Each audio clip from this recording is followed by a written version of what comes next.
ቡና እናፈላለን ብለው ደፋ ደፋ የሚሉ ሴቶች ይገርሙኛል። ቡናን ማፍላት ረጋ ብሎ እያሳመሩ ነው። ስነ ስርዓቱ ውበቱ ነው ደስ የሚለኝ።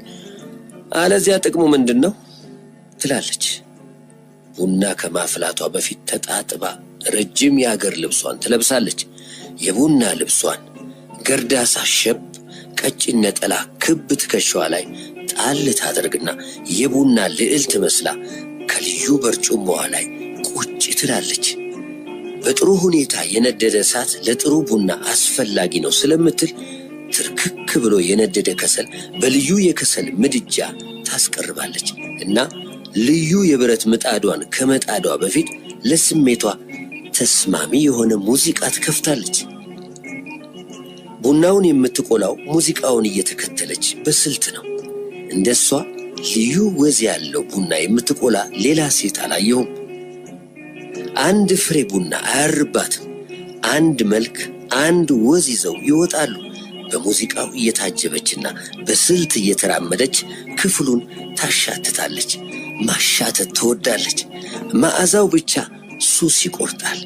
እንደ ሌሎች ሴቶች ራሷ የቆላችውን ቡና ሌላ ሰው አታስወቅጥም። ራሷ ናት የምትወቅጠው። አወቃቀጡ ፍጹም መሆን አለበት ትላለች። ከሰሉ እንደገና ይራገባል። እሳቱ ትርክክ ሲል በጥንቃቄ ታጥበው ከሚቀመጡት ጀበናዎቿ ውስጥ አንዱን ትጥዳለች። ሌላ ሙዚቃ ትለውጣለች።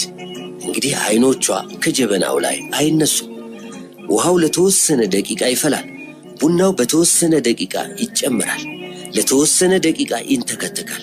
በተወሰነ ደቂቃ ይከለሳል። ስኒዎች በቀይ ጨርቅ በተሸፈነ ረከቦት ይቀርባሉ።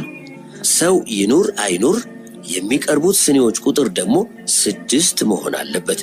ደግሞም ጆሮ የሌላቸው የቡና ስኒዎች መሆን አለባቸው። የቡና ስኒ አያያዝም እኮ የራሱ የሆነ ስነ ስርዓት እንዲኖረው ያስፈልጋል ባይነች። አይ ስኒ አያያዝ፣ አይ ቡና አጠጣጥ ይምጣብኝ። ጀበናው በስነ ስርዓት ይወጣል። ዕጣኑ በስነ ስርዓት ይጤሳል።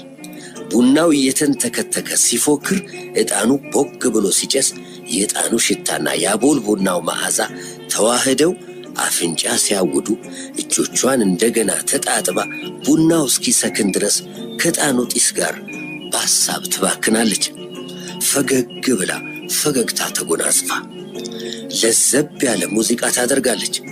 ጀበናውን ከፍ አድርጋ ቡናውን በረጅሙ በቀስታ በቀጭኑ ትቀዳለች። የምታፈላው ቡና እኮ እንዲያው ቡና አይደለም፣ ብርቅ የፈረንሳይ ኮኛክ እንጂ አንዱ ብቻ ይበቃል።